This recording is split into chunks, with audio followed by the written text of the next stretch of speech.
Dude, Amit, you're such a great salesman. You're dangerous, man. I No, come on. Listen, I, I I'm put not my a good I put my salesman, wallet bro. away. I I'm gonna just throw it somewhere really far away. You might be able to grab it.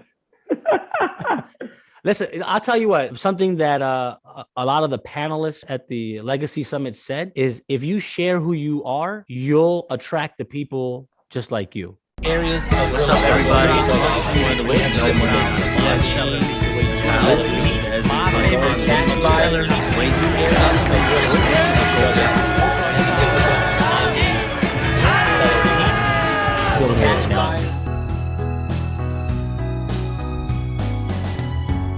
Hello, hello, hello, everybody. What's up, dude? Living the dream, man. It's my girlfriend and I's 1 year anniversary of dating today, I guess technically. So Wow. yeah, And you so decided to get on the Zoom call instead of going out, man. I know, right? She's banging out some work, I'm banging out some work, so it's fine. But no, we had a great morning so far. Woke up, went and got coffee, and I had built we said no gifts, but you know that doesn't make any sense. So It's like a trap, right? yeah. So I've been building these shelves in my house, and I've been out in the shed the last 2 years. She's like, "What are you doing?" I'm like, "Oh, just building shelves." And I made her like these like hanging plant shelves. I would give myself a solid B. A solid. I'm not handyman at all, but I give myself a solid B. I think the effort was The thought clearly that there. counts. Is that Yeah. what's going? Yeah. But Should have had Matt verify your work, you know. yeah, right. Yeah, so You said first year? what'd you say? That's your 1 year anniversary of 1 dating. year today. Man, December I don't 3rd. even know what that feels like, bro. That's so long ago. So yeah, it's cool because like right where I moved, Park Circle in Charleston, I'm about 900 feet from actual Park Circle, and they have a big like at the circle tonight. They have like the Christmas tree lighting, and they have like 100 trees all around it, and a little festival going on. So we're gonna go do that tonight. So, but Nice. yeah, weather here is insane. Nothing to complain about on my end. Just working, and I actually got to get together with Tim for 2-3 hours. He actually came by the house on Wednesday, and just talk shop. And yeah, pretty excited how everything's going and all the changes we're making. I don't know if I've seen you yet, but congrats on the house, dude. Like, Thank you, appreciate it. I saw you like, what was it, a few days before you closed? So Yeah, yeah. I closed Got it on. done.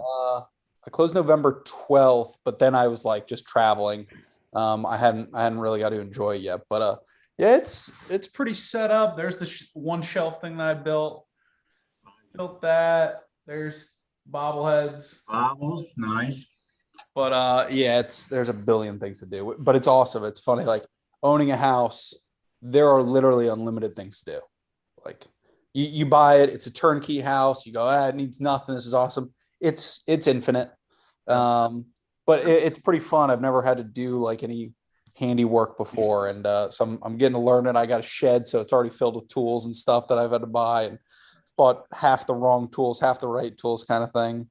Like this morning, we went to Lowe's at 7 a.m. because I was excited to get a new type of drill bit that I read about last night. Like we were at Lowe's at 7:15 this morning to buy. I don't even remember what they're called, but some type of drill bit, and yeah, it's fun, man. Yeah, that's cool. Good, man. So what do we got going on today? What do you say, Jacob? What do we got going on today? Today we have Mr. Amit going on. What's up, dude? Your hair looks spectacular. Thank you, brother. Thank you. Your hair looks like it was chiseled from granite. But yeah, we got Amit on today, and super glad you're here.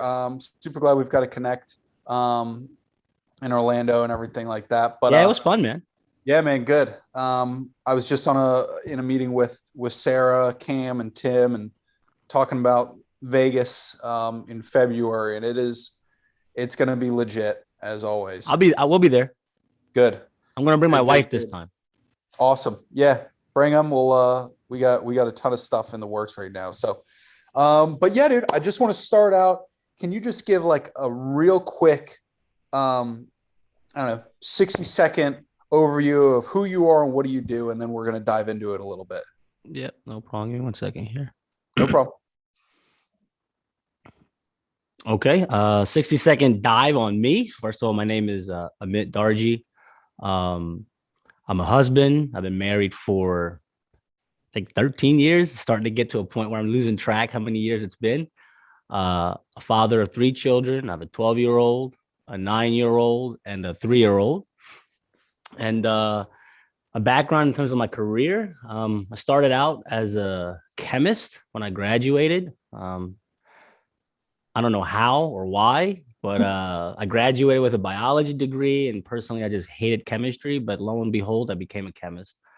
Then worked in pharmaceuticals for a few years, about 10 years, and then transitioned into real estate full time. So I'm in it full time now. God-fearing man, give my life to Christ, so that's important to me. I know this is not a Christian platform, but it's important to me to express that, to be able to serve people and help people who are in need. It's a very important ministry in my life. And now we're just looking to grow, man. Business is where it is in terms of growth. We're scaling up. Majority of it's been residential. Just this year, we've started to incorporate our multifamily side, and that's obviously why I'm in this group. But yeah, that's a little bit about me, man. Love to travel.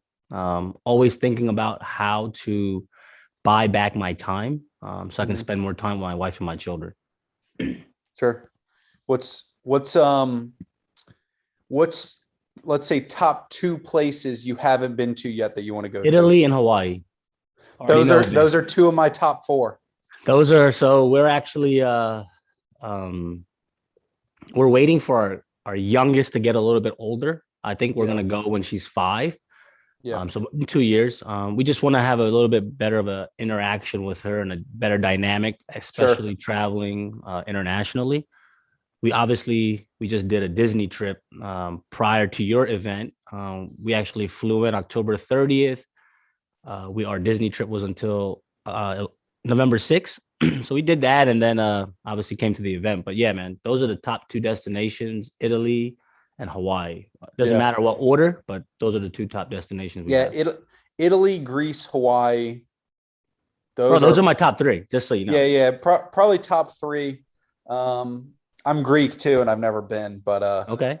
Yeah, I mean, Italy, like that's like whenever I'm stressed out, my go-to thought is just like walking around Italy, like getting in trouble. Like, well, I don't know about the trouble part, but I'm with you with walking around. Not real trouble, just like a little bit of trouble.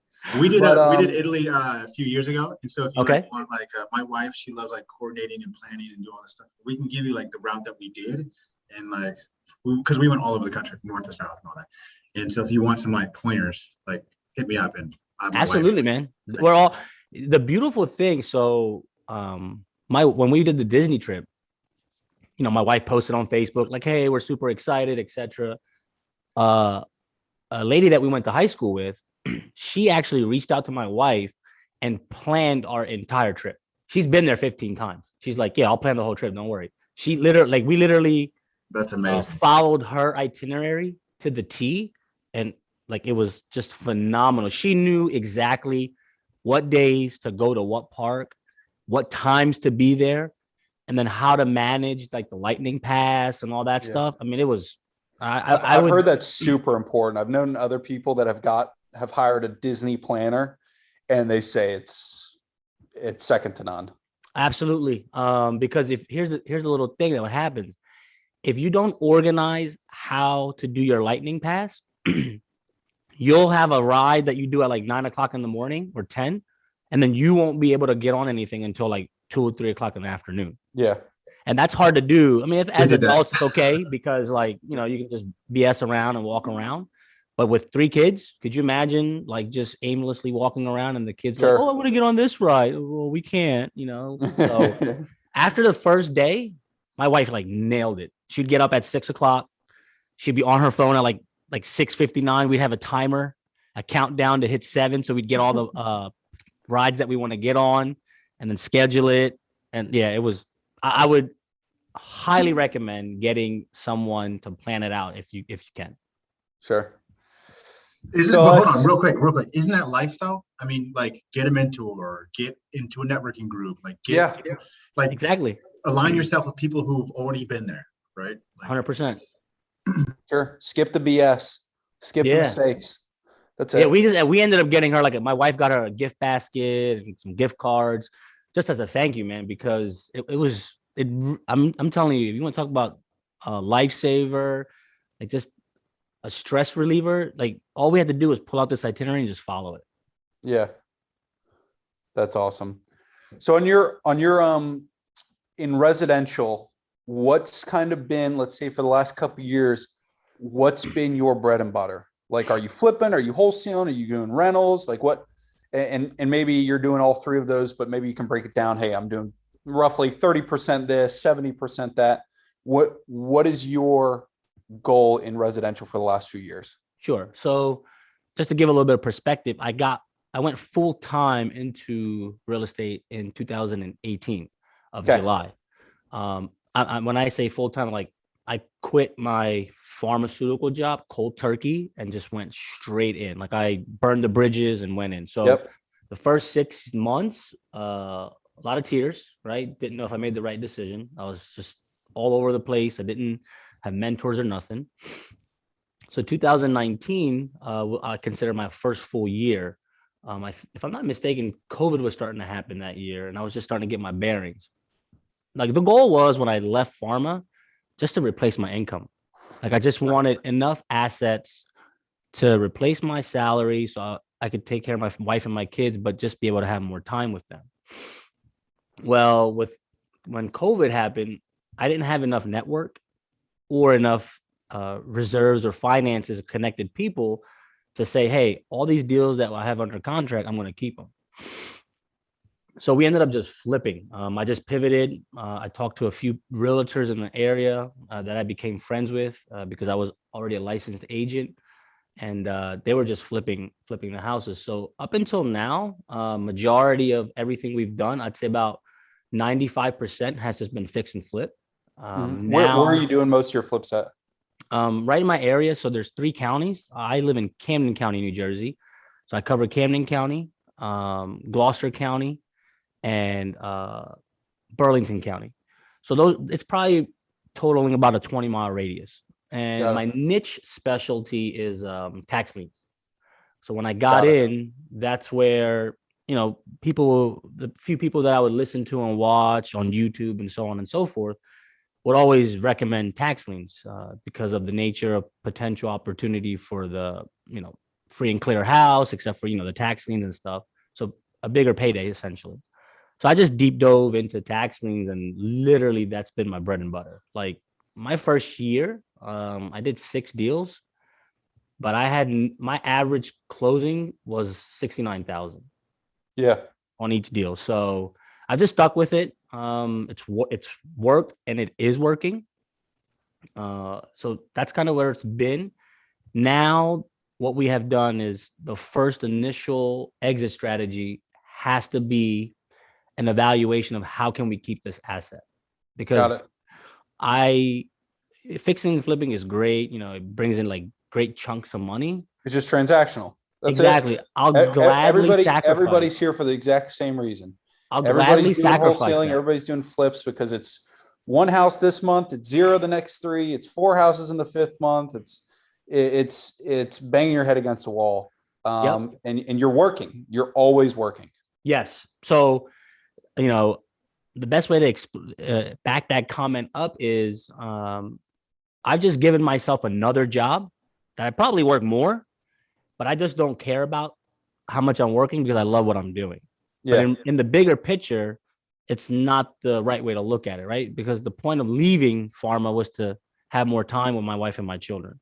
So we've really pivoted our focus on, hey, let's find a way to hold this asset and cash flow. I'll gladly give up the $60,000 payday to make $350, $400, $500 a month, but start building the portfolio up. So right now we have 5 projects going on.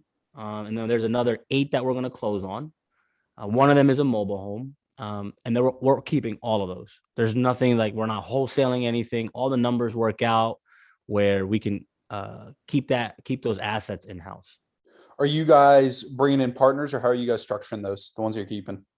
So right now, because the bulk of them are like residential single family, Yeah. I'm just doing the Burr method. So I'm bringing in private money to do the acquisition and the rehab, and then I'm going institutional or other hard money lenders who have long-term opportunity, and I'm just refining out of those. Yep. And all these are up in Jersey. Just Jersey, yeah. Got it. All my assets are in Jersey. We have now added in Florida. So we are looking in Florida. My mentor is in Florida, so it helps me with a little bit with like boots on the ground kind of thing. Yeah. So, and plus I love Florida. I have a hypothesis, right? This is my science mind. My wife has absolutely no desire to move to Florida. I have all the desire. So if I can just have a massive portfolio in Florida, and then I can one day. So it sounds like you're not moving to Florida. Doesn't seem like it, man. So look, hey, you've hit 1 year, but you've already started understanding how the game works. I'm proud of you, man. You know it now, right? This is just like shooting blanks out here. We're just smoking the air, man. I'm hoping she'll go for it, but hey, whatever, man. It's worth a shot. Yeah, Florida's great. I've never bought anything in New Jersey. I've gone to New Jersey a ton of times, but with the reason I asked if it's just in Jersey is I'm thinking about trying to buy two either like condos or townhouses or houses in two different places right now, just so I can go there and stay. Okay. But I only really want to Airbnb them. Well, in Jersey? Not in Jersey, but probably one in DC and one in Salt Lake City. I don't really know of anybody that does like one-off small Airbnbs where they're not local to. It just sounds like a pain in the ass to try to manage it and be a small single house. I mean, if you make a connection, agent or somebody, I'm sure they'll be gladly to do it. That's kind of what I've found, like working. Like I've just started branching out into North Jersey. So again, this comes back to time, right? So North Jersey for me is about an hour and a half to 2 hour drive in the places that are actually valuable to hold an asset. So you're talking close to maybe about New York. You're probably talking 20, 30 minutes away from New York. So that's about a 2 hour drive from where I'm currently at. So what I've done is I've now, instead of buying assets, I'm just networking with people who would want to work with me, and then building that relationship, and then having them kind of manage that side up there. Because I don't want to be driving 2 hours up, 2 hours down, just, hey, my toilet's clogged or something. Like I don't want to be, that's not what I want to do, right? That goes against buying back time. So, networking with other agents, other property managers. Would you give up equity to those people, or would you just pay them like a property management fee? But I'll do both. Most of the time, it's been agents that I found to be helpful to work with, and they really don't know about equity or they don't care about the equity. They just get a few bucks up front. I'm okay with it.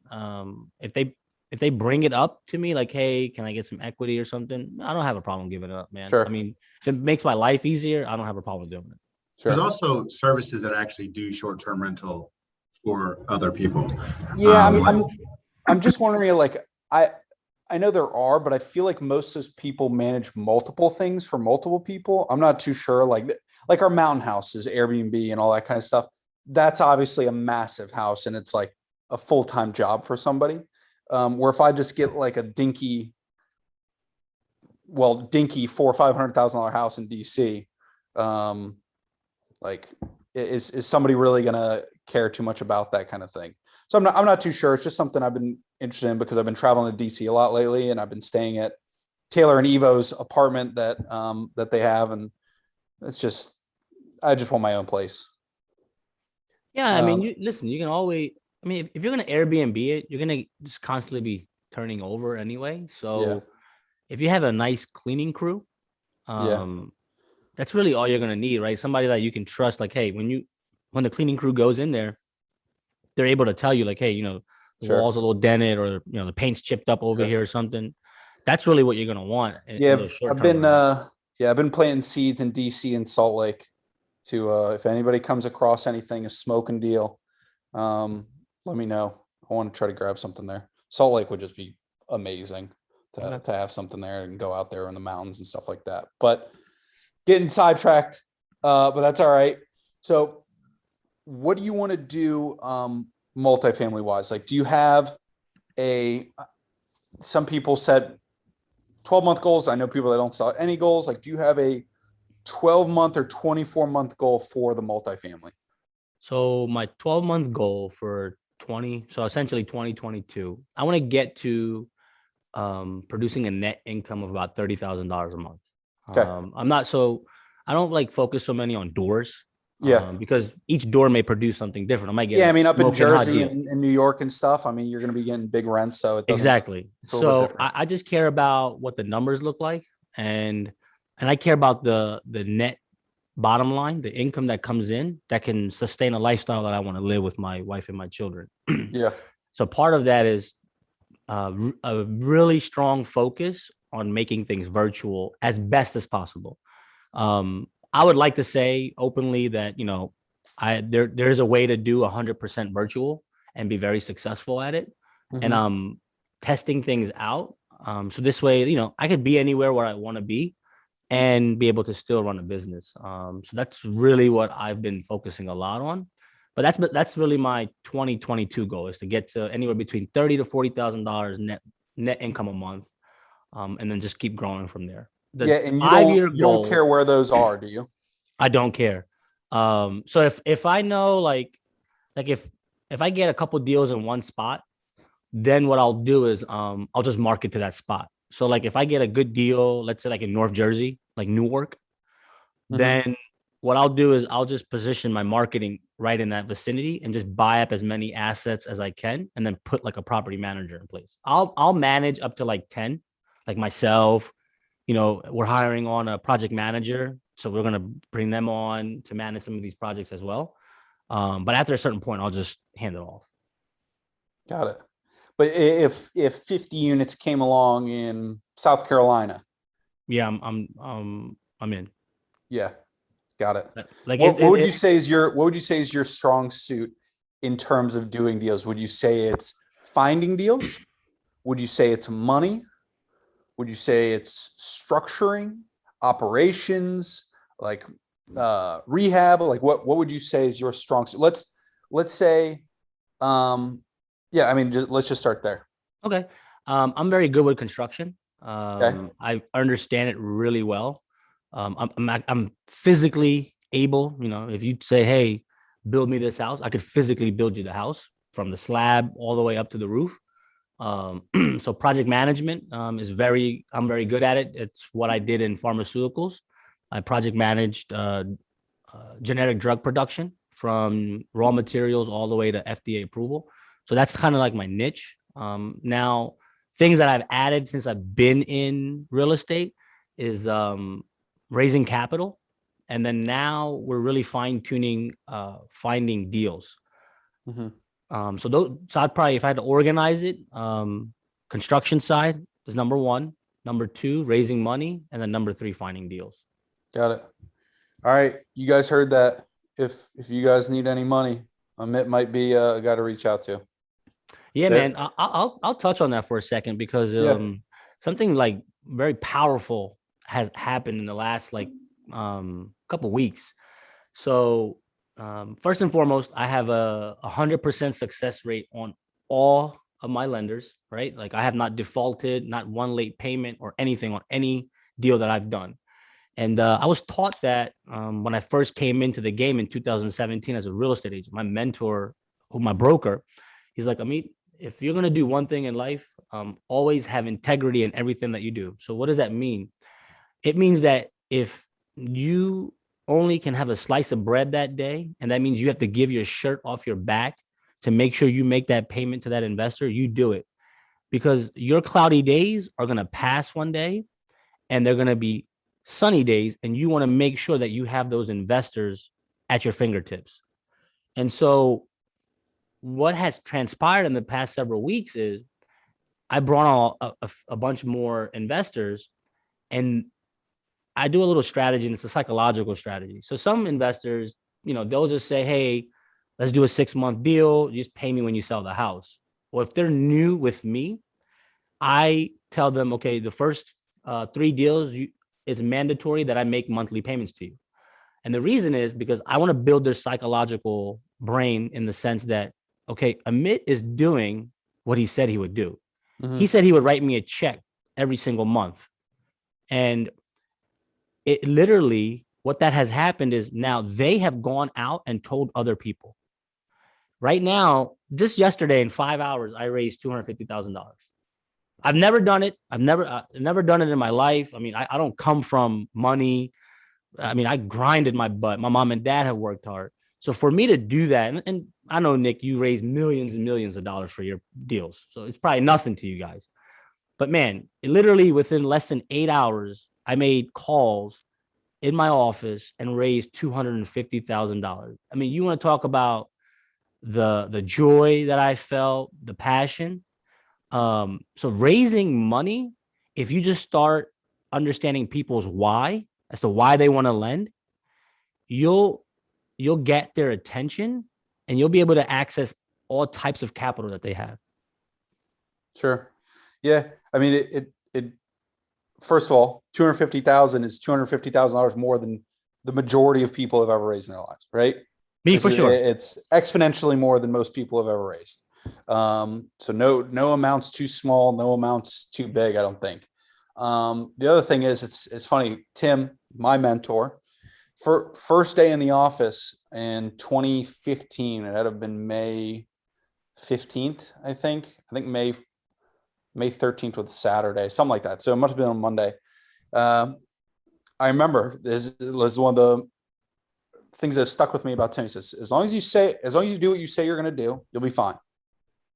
If you say, and we have never missed a payment to any of our investors.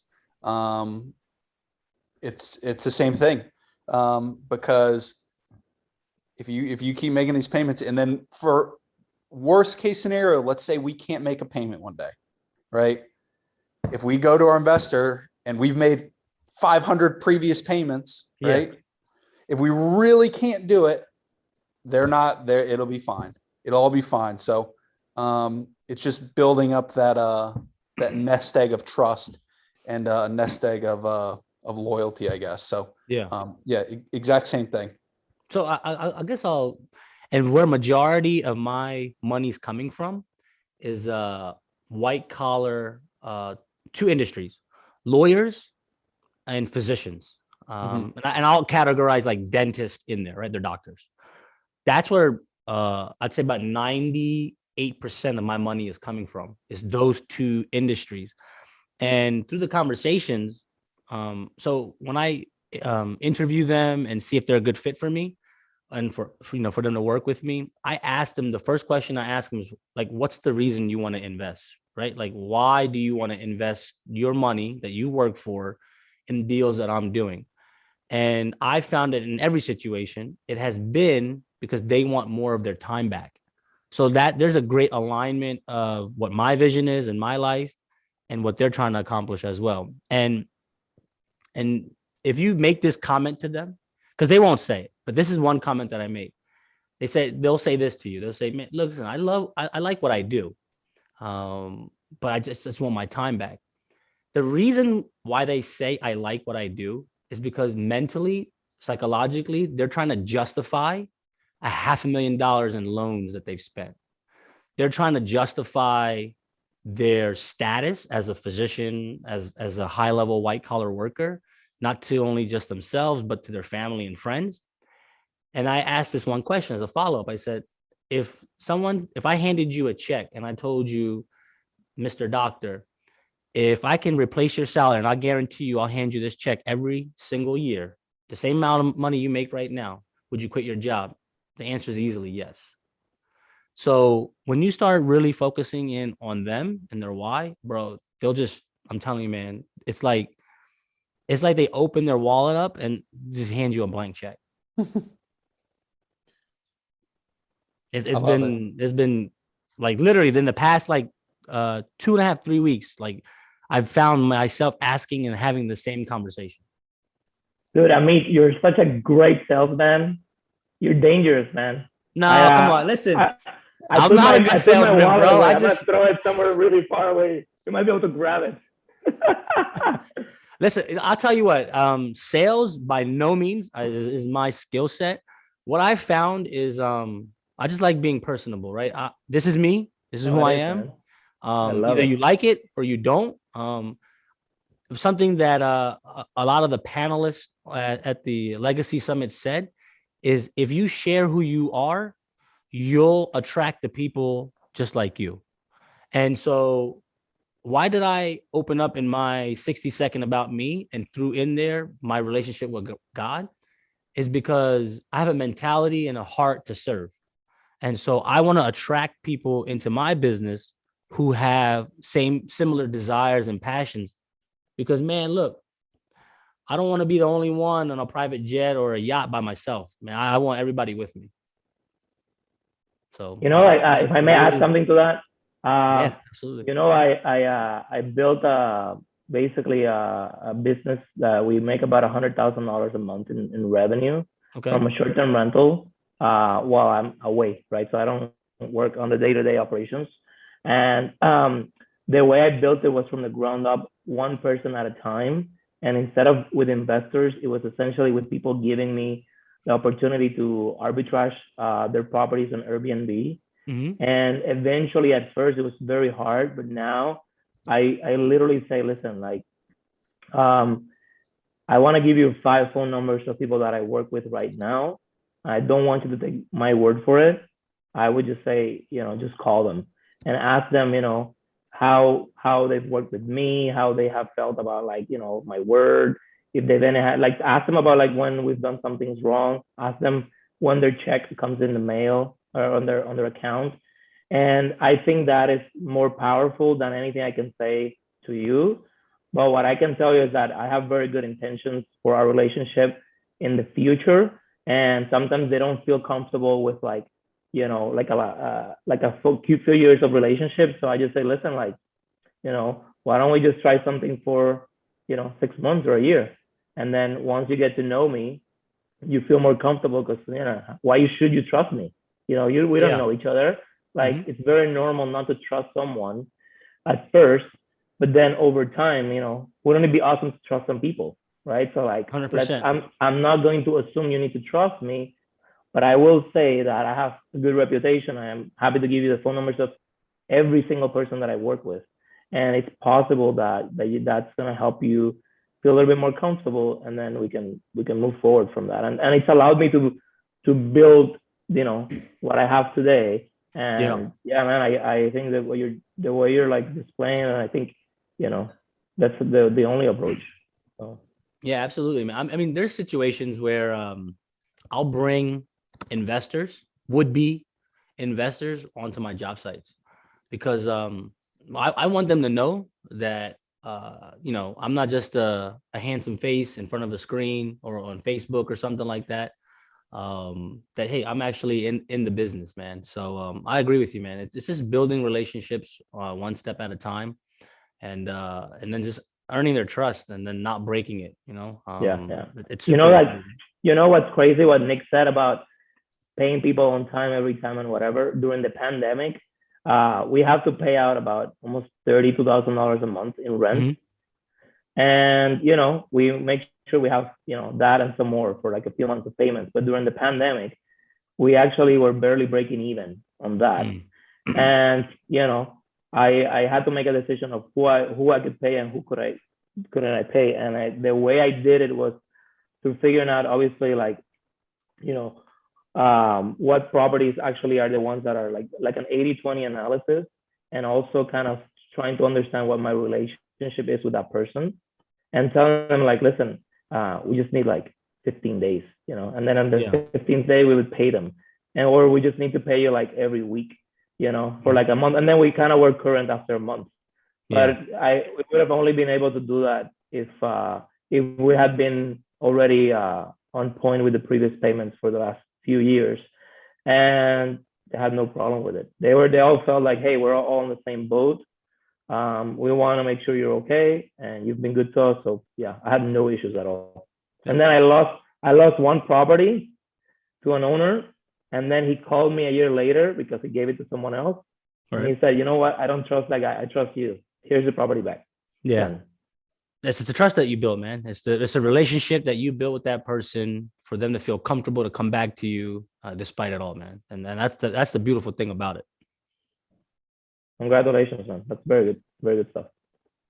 Amit, this is a question I've been doing on, and this is awesome, guys. I love when other people chime in on these calls. So it's awesome. I really like it and I encourage it. If anybody wants to chime in and talk to Amit about anything, please feel free. But this is a question that I've been asking on every single Friday call. Okay. And I just left my phone over there, but I have it on my laptop. What is one book that you would make everybody stop what they're doing and go and get and read? Now, if it's on the list, you have to pick a different book. Okay. So let me just pull it up real quick. I mean, how long's the list though, bro? I mean, you're not gonna throw me a 100 book list, are you? it might have about. I'm pretty sure the book that I'm thinking is gonna be on your list. So I got another book. There's about 50 on here. Okay. So what is it? Think and Grow Rich. Yeah, Think and Grow Rich is on here. Okay. So what about? I think it was a late one too. What about the E-Myth or Traction? Traction's on here. What was the other one you said? E-Myth. E-Myth. E-M-Y-T-H. I just pulled it up. The E-Myth Revisited or just the E-Myth? The Revisited. I know there's one book that's not going to be on your list 100%. I can bet my portfolio it's not in there. Bet you're going to say the Bible. Yeah. Bible is on here. Get out of here. Who put that on there, man? Scott Henderson said the Bible. Portfolio. Who's it going to? Bro, listen. I mean, those are my, how about the 4-hour work week? Yep. I was going to say that one right now. 4-hour work week. I don't think so, but yeah, Scott Henderson did say the Bible. Okay. So the 4-hour work week is the many things that they say, but one thing that they say is to have a recurring income first and then big payday second. That for me was like, whoa. And that's why I can not have to work every day. You leave the big payday for a second. You don't try to hit it like right now. Yeah. And I think this is what this group is about, is cash flow. So I what I really liked out of that book is concepts about automation. So I'm a very hard worker, but I'm also a very lazy person. Okay. I'm like, it's both. If I don't have to do it, I don't want to do it. Right. Yeah. And as far as automation, so like if there's a task that has to be done, my first thought goes to, okay, how can this be done with technology? And for example, do a lot of you dive into public records at all by any chance to pull leads and things? I used to dive in a lot more than I do now. Okay. So I don't know how it is in Ohio or South Carolina or wherever else you're looking for deals, Nick, but have you found it that the public records have been uploaded as a scanned PDF? No. Okay. So in New Jersey, they scan the PDFs. So they don't it's like an image versus an actual scanned PDF that you can edit. So tax liens are public records. They post them up there. So I had hired a team of people in India to transcribe that data out. But I'm just like, man, this is super slow, right? Like they're doing it, but they're still a human. So I started reaching out, talking with computer science specialists, and one computer science specialist wrote a code. And what they did was they took a Google OCR software, And what it did was he built an algorithm that I gave him keywords and brackets, and that code would be able to scan that document like if you're looking at a picture and extract out the data that I wanted. And it was successful. So I was pulling about probably like, I don't know, 2,000 records every month. We went from doing it every month. I could do it in one day if I wanted to. So that book, 4 Hour Work Week, to me, the biggest part that I took away was about automating things, which is something that I'm very big on anyway, which has really helped develop and grow things that I want to do. Like right now, I have a few people that work for me, but obviously we're trying to scale more. But I always look at technology as a way to try to increase production and volume as to what I want to accomplish. You know, with the EMS book, it seems like Jacob knows about it. I heard him say, for me, maybe 6 months ago or something, I was trying to figure out how you can scale, you know, and there's like many things that you can talk about with that. But the main thing is to create systems and to find a platform where you can put all your employees, if you will, on that platform, so that you can really manage a business there. And the moment I knew this already, but the moment I already done it before in a previous business, sort of. But the moment I realized it, I dropped everything I was doing, and I realized this is what I have to do. There's no way that I can allow people to take arbitrary decisions on how they feel like the product is to be delivered to my customers. It has to be in like black and white. They have to be held accountable, and they have to be empowered by the system so that they can do their work and be able to sign off on it, you know, through form submissions, through communications, to include some sort of way of having like manuals on how their work is expected to be delivered, position contracts, which are different from like job descriptions. A position contract is essentially, you know, where somebody says, I will do this, and I sign on it, like I will do this, versus a job description is more informative, and it can be kind of you know, something that can be forgotten, if you will, versus when you sign a contract, you're basically saying, I will do this, right? And then, the EMS book, I watched this guy called Ken Goodrich. He has sold over 30 companies with the HVAC. He's working on his 33rd company that he's trying to grow to $500 million. And this guy's on YouTube, and he explains the importance of systems.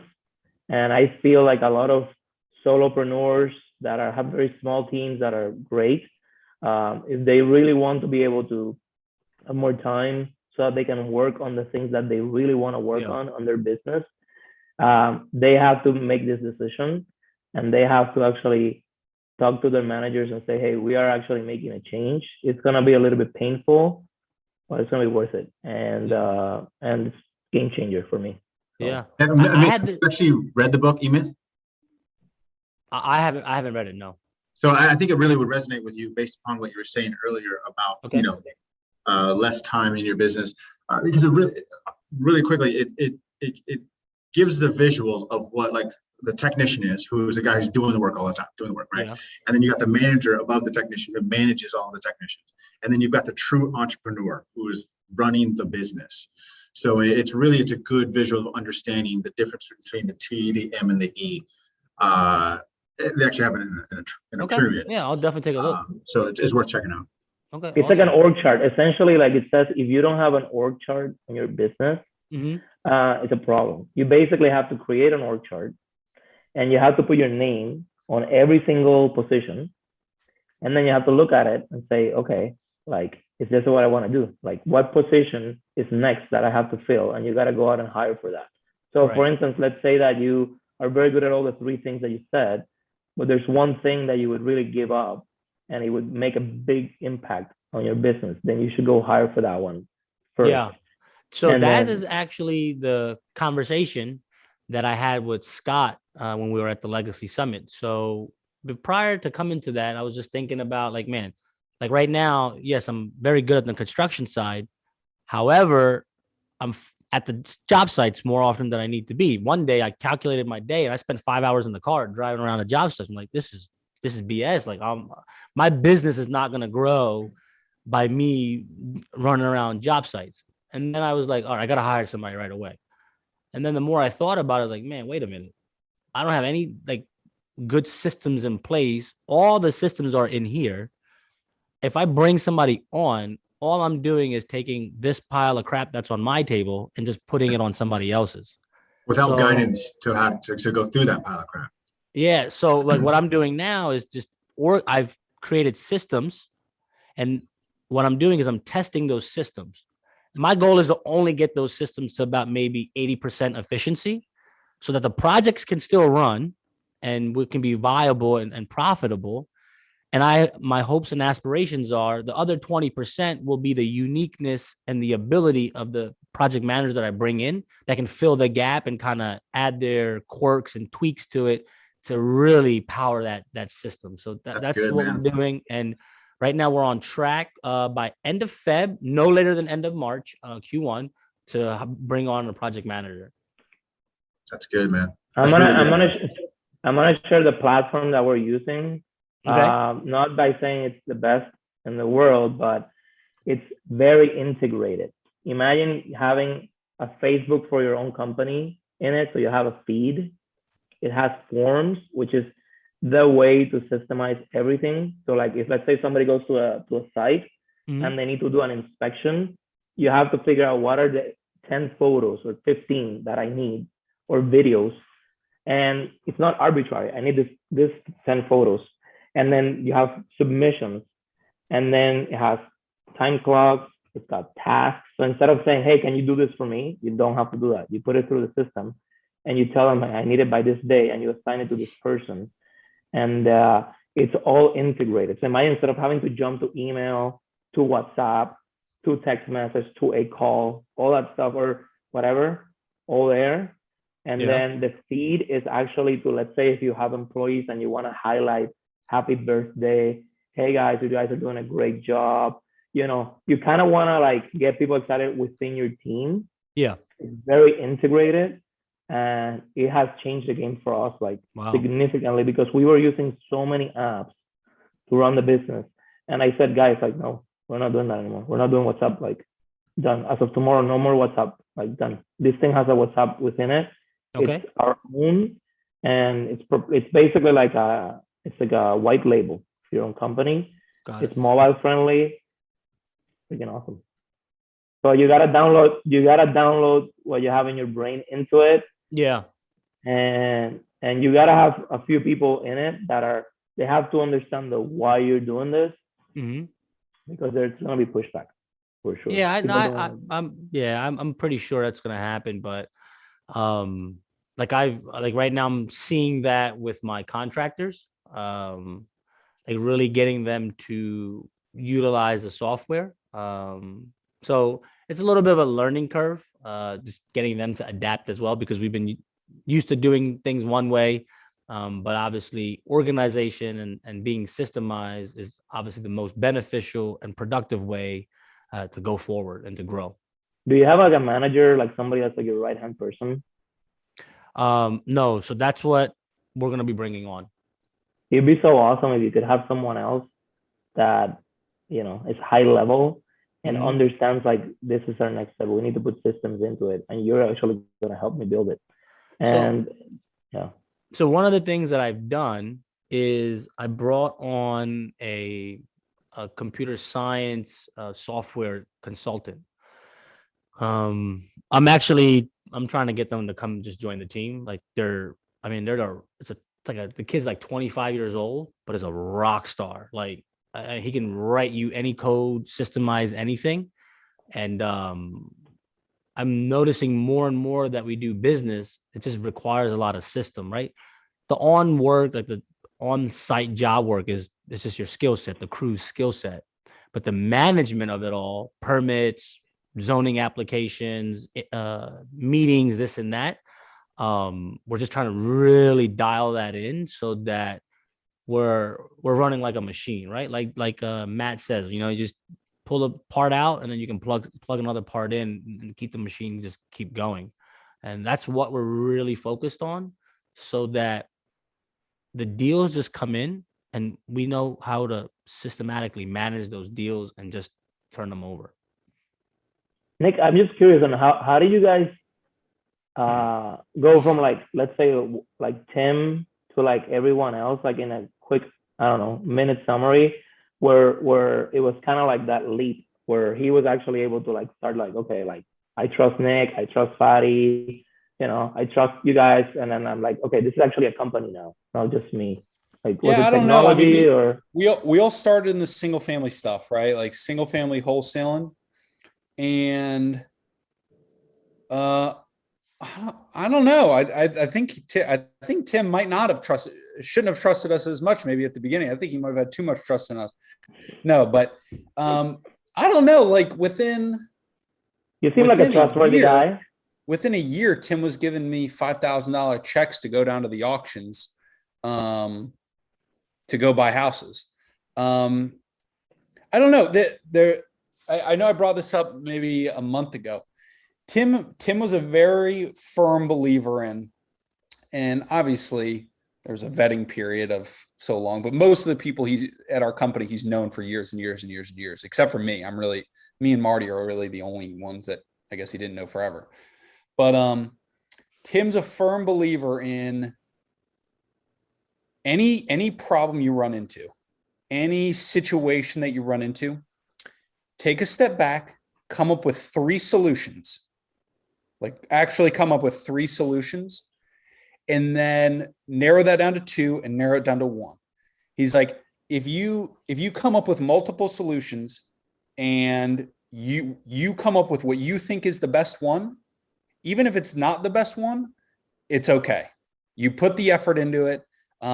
Be okay to make mistakes. Just try to he's okay with us trying to problem solve on our own, as long as we actually just, instead of just going with our willy-nilly trying to fix something. And I think everybody's been really good with that, not just going with the first option, seeing what other options are out there and going with the best one that we think makes the most sense. But as far as trusting us, I mean,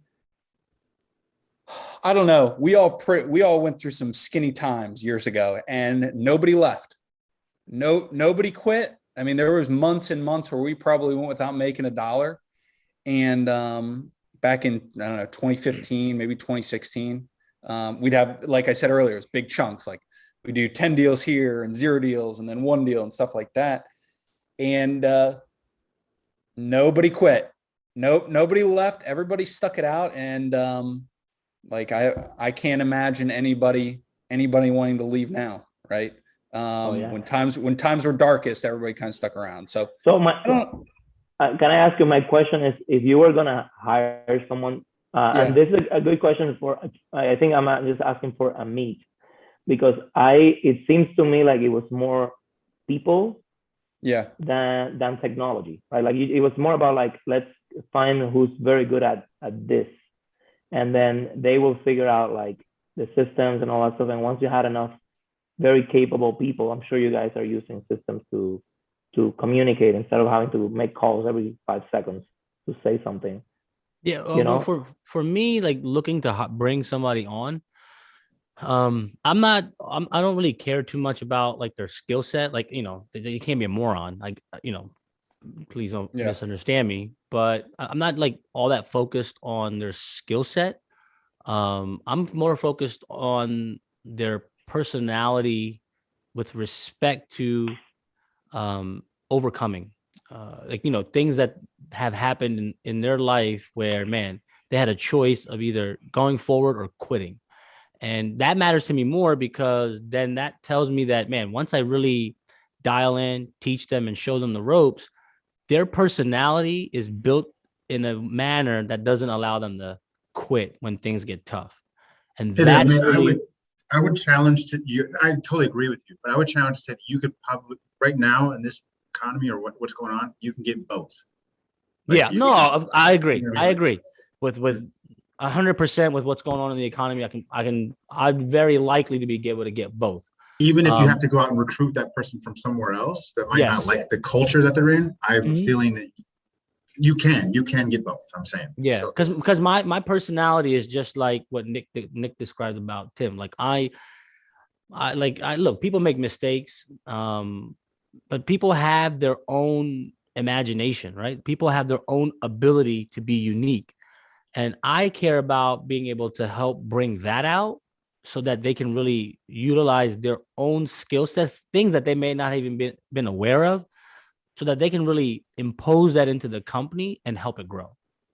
That's what I really care about. I want people that trust themselves, that they're confident in themselves, and that I can be supportive when they're feeling a little down, and help them kind of rev it back up. Nick, what kind of system do you guys use to interact and like collaborate? Just is it like Google Drive for Drive or? I mean, basically it's just texting, but we have Monday.com is where we run like all of our systems through. But no, we just have group chats, like just regular group texts. Yeah. That's it. Cool. I would say there's, I don't know, 3 or 4 of them. It really depends if it's one with management people in it or just owners or the education side. Yeah, probably like 4 or 5 group chats that we have going on just for whoever pertains to.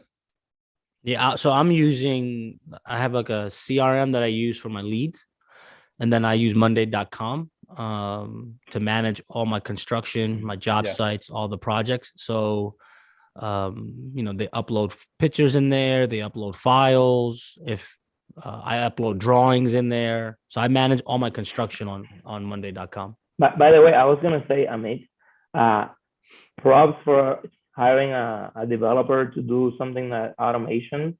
Mm-hmm. I am always of the believer that I think what you did is amazing, very scalable. I would actually challenge it, like Jacob said. I worry that developer is going to be very costly, and unless if you find a good one. This is for me. I'm not saying I think that what you did is awesome. I almost kind of feel a little bit jealous, honestly. But what I do is I do obsessive research of a topic. Before I found Connect Team, I was looking at this other app that was only for forms, and I almost signed on for it. And the point is, I always find that other people it's like if you were going to create Monday.com again, like that would be dumb. Why would you do that? They already did it. They're going to charge you $20-$50 a month. I don't know of any developer that you can hire for that much that can give you the final product. So that's very smart. That's my approach. My approach is always trying to find something. It seems like the solution that you created is very custom and it gives you a competitive advantage over someone. And I think that was the right approach. For me, I always try to like find an application that's already out there and try to leverage it, which seems like it's what most people do. So I think that the ability to do that is extremely powerful. I think that at some point I could give you a crazy advantage over other people. Mm-hmm. And I think finding the balance of what to automate through developers and what to automate through apps that are already built. Yeah. But I will say that it seems to me, just from looking at like from outside, for the legacy team and like a lot of people that do very well, is they find the who to do the how. My brother met the guy that runs Zapier.com, who's a billionaire now. And the guy told, and Zapier is automation. So they connect one app to another, mm-hmm. right? So basically there's a disconnect between apps. They created that connection. Yeah. And the guy says, man, we've built automations, we've built knowledge base, whatever. And then you automate like 85%. And then he says, for the other 15%, we throw people at the problem. Like we just put like customer service people to deal with it, because unfortunately there's going to be calls. Yeah. And there's no way around it. So they always put people there to do stuff. So yeah, I mean, like my automation stuff is just like marketing stuff. You know, like how can I get things done faster? Like we created we did a little code. So what it does is it goes to the MLS, and we looked at it like two criteria, right? We looked at expireds, right? Those are people who put their hands up. And then second, listings that have been days on market for 90 days or more. So what the software does is it goes in, it logs into the MLS. You're talking dirty to me. Keep talking. So it goes in. I'm a geek. Keep talking. So it goes into the MLS. It automatically logs in. Yeah. It has these criteria that I just mentioned. So it plugs it into the correct fields. And then what it does is it exports that out into an Excel sheet. And on the MLS, who are you going to make the offer to? You're going to make the offer to an agent. So it takes the agent's information because it's public on the MLS. And then we do a calculation, automatic calculation the software does. It takes the tax assessment value, and then that's already what we've seen data-wise about 20 to 30% below what market value is. That's on average. It's not always the case. And then we go an additional 20% below that. So we're essentially shooting out automatic offers at 50% of the market value. And the software is just doing that. So like we did in one day, we sent out 300 offers. Like I didn't even press a button, right? I just hit start, put my criteria in like, hey, do this location and grab all the houses that are in this. And boom, like agents are like blowing my email up, calling me and like, yeah, and then we're pulling deals like that too. So that there's another way to automate. Have it worked? Have you actually? Yeah, it works. Yeah. So what it does is then on the back end, the second part it does is it has access to my email. So it goes into my email account and it uploads a PDF, like a letter that the system creates, and it drops it into the email, and then it sends the email to the agent. And I just wait for responses. I was managing it at first, and I just handed it over to my VA once I had the system in place. So now, boom, I literally can send 5,000 offers today if I wanted to, and I would beat every single one of you at it just because I would hit start and it would be just done. Right. So awesome. That's how I like to use systems. Like I like to use like, how can I? That's sick. That's right. Now here's the human interaction. When that email comes back, when that agent responds, somebody's got to interact. And that's where I have my virtual assistant. She's listening to the responses, what's going on. Any like quick hits, they get forwarded to me. I'll analyze the deal and then lock it up. It's badass.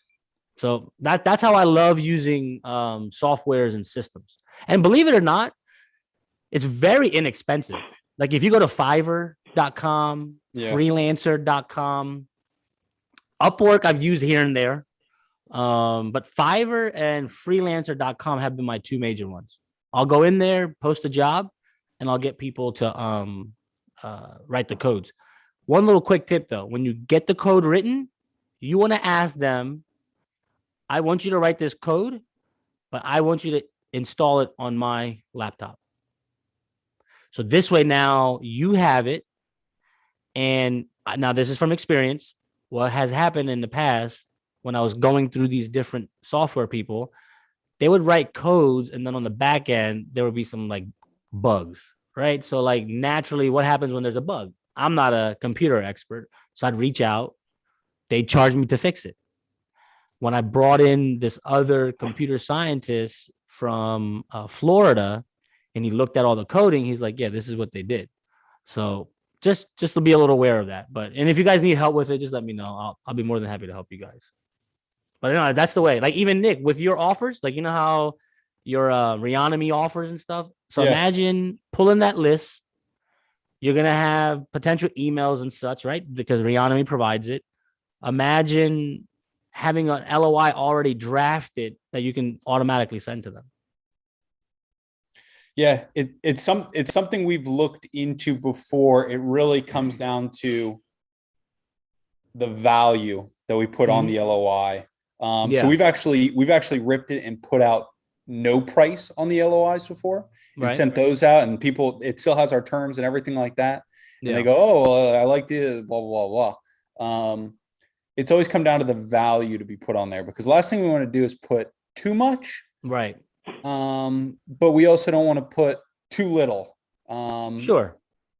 finding good data for that's been a little tricky to Yeah, like I master. haven't done it. It's just a thought that came up. Like Yeah. on my residential side, I kind of figured out the data based on my historics of previous transactions that I've Sure. done to kind of really like, okay, yeah, majority of the transactions that I've been doing have been this much below the tax assessed value. So once I kind of Sure. figured that out, I was able to really fine tune the software.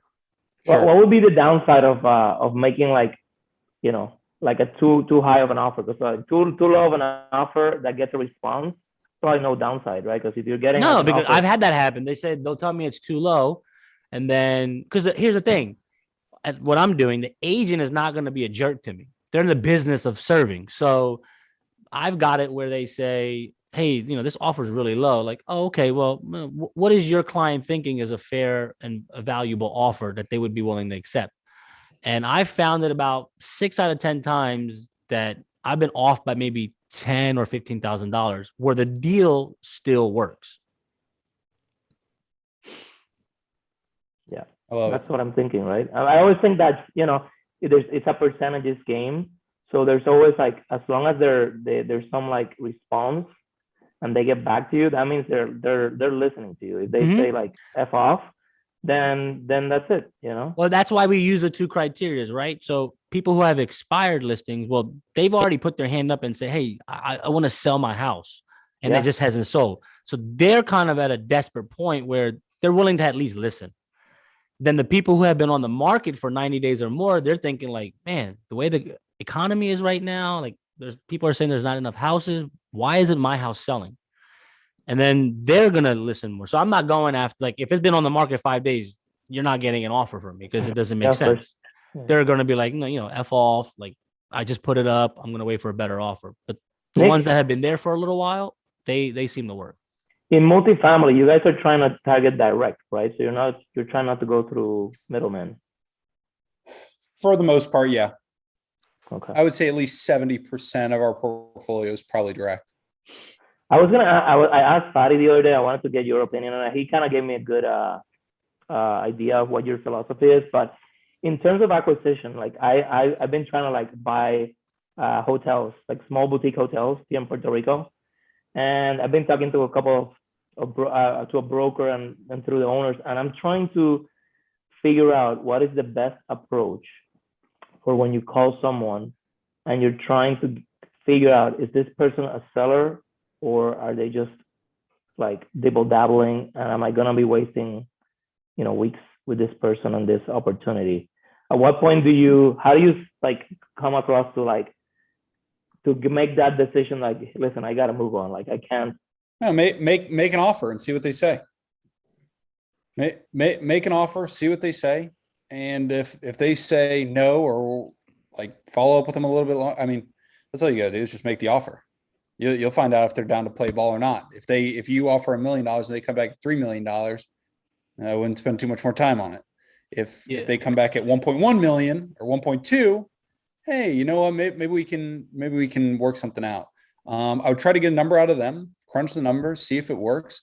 If they're unrealistic, I'd go back to them and be like, hey, this is why my offer is this. And if it works, great. If not, no sweat off my back. But I mean, it's just a numbers game. I just talked to an owner that he's like, oh, we have a couple of serious buyers that I want to buy. I'm like, listen, I'm one of those guys. I've been trying to reach you for like a month. And he's like, well, we're not sure we really need to sell because we don't know like how much money we're gonna net on this transaction because of taxes and because of broker fees and all those kinds of things. And also like, if it was for me, I would buy 2 more instead of selling. So he's kind of giving me all these hints. And then I just said, listen, have you ever considered like your net? Like how much do you have to net? Like when they actually write you the check on closing, have you ever thought about like how much you need to take home after that? And he's like, well, I'm not sure. I could feel that he wasn't giving me like any definitive answers. I wonder, like, when you say I try to get a number out of the person, are you saying like, do you try to pressure? Like, how do you say like, hey, if you were gonna sell today, like, what would be your number? Is that a kind of a fair question to ask, or?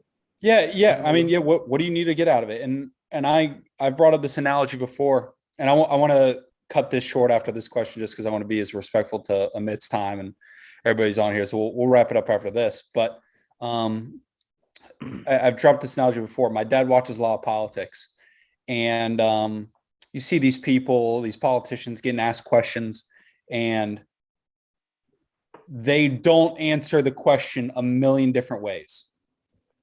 Like, it's unbelievable. They can sit there for 5 hours and be asked the same question, yes or no question, over and over and over and over and over and over and over again, and they will not say yes or no. They're like, well, this or well that. And I try to pretty much do the same on the offensive when I'm trying to get a price out of somebody. I might go, hey man, listen, what are you looking to get out of this? I don't know, make me an offer. I mean, are you looking for like, I'm trying to get a deal. When I buy, just like you got a deal when you bought it, I'm an investor. Obviously, are you looking for like $10,000 a unit or $200,000 a unit? Like just a bizarre range. I'd like to get $200,000. Yeah, I mean, I'm sure you would, but what really makes more sense? And he goes, well, I don't know. I mean, are you looking to get? They can get a little bit more technical. Hey, man, are you looking to trade at like a 5 cap off actuals or an 8 cap off pro forma? Like, listen, man, I just need some kind of guide to work with. I'm just trying to see where your head's at to see if this even makes sense for us to keep going. Like I said, I want to get a good deal because I'm an investor, right? I want something that makes sense for both of us, and keep running around. And then if he says, hey, still no, then you go, you know what? Let me crunch some numbers, get back to you a little bit, and then maybe shoot him an email or a text with the exact same thing. Hey, man, crunch some numbers. What are you looking to get out of this? Keep doing it. If he still says, hey, man, make me an offer, I don't know, I would go in with a terrible offer, like a comically low offer. If they're asking, if realistically you can pay $7 million for it, I'd go in at like 4, like $4 million, and they're going to go, oh my God, this is insulting. Like, yeah, I know. I wouldn't take it either. But I have no clue where you're at. For all I know, you were going to say you'd only want $3 million for it. Yeah. I want something that makes sense for both of us. I can come way up, but I need to know where your head's at. And this is in a text. You're texting this to the person. Yeah, you can text it or over the phone or email, whatever. But if he doesn't give you a price over the phone on like the first call, I'd shoot him a text or an email with the follow up with the same question. What are you looking to get out of it? I'll try it. I'll let you know how that goes. Cool. All right, guys, let's go ahead and wrap up. Went about 12 minutes over today. Amit, dude, thank you so much. Really appreciate it. Really glad to have you on here. I loved all the interaction from everybody today too. It's been awesome. Dude, have an awesome weekend. Have an awesome holidays. And I really appreciate you hopping on. Thanks, man. Thanks for having me, guys. I appreciate everyone. Thanks for the interaction as well. Nick, happy 1-year anniversary. Thank you. Don't blow it and make it good and special. Hey, real quick, Amit, how can people get a hold of you? You Should can they follow you on me. something or email? I'll give you my cell phone number. I don't really care. 856-938-8333. You can call me or text me. My policy is this: if I don't answer you right away, it's because I'm busy, but I will promise you'll get a response within 24 hours from me. Say that again. 856-938 what? 8333. Cool. I'll put it in the chat so you guys have it. You can hit me on Facebook. It's my name, Amit Darji. Instagram, it's Amit_H_Darji, and all my social media handles are the same. Cool. And Awesome. my YouTube channel, of course. Yeah, smash the subscribe button. All right, guys. Well, enjoy your weekend. Have a safe one. Be blessed, and look forward to working with all you guys. Cool, man. See ya. Have a great weekend, everybody. Yeah. Bye. Thank you.